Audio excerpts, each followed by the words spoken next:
Want to change up what options appear on your iPhone or iPad's control center?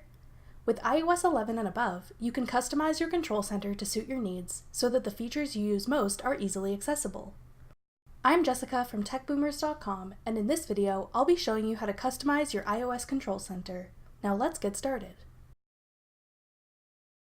To begin, open your iOS device's settings. Then, scroll down and select Control Center. Tap Customize Controls. At the top of the page, you'll see a list labeled Include. Lower down, there will be another list called More Controls.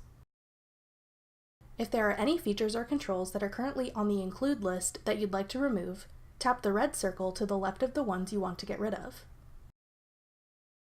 Then tap Remove on the right to confirm.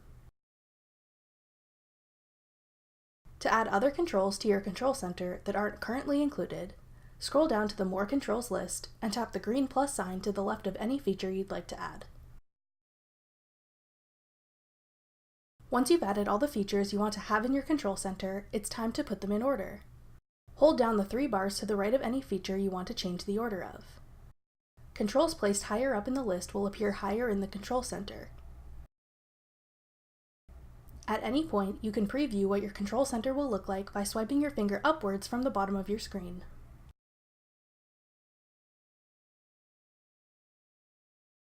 Once you're happy with the order of your controls, you're all done. You can return to your home screen and keep using your iPhone as usual, but with your favorite controls just one swipe and one tap away. Thanks for watching. If you found this video helpful, we'd love it if you'd hit the thumbs up button below. Check out techboomers.com for over 100 free courses on all of today's most popular websites and apps.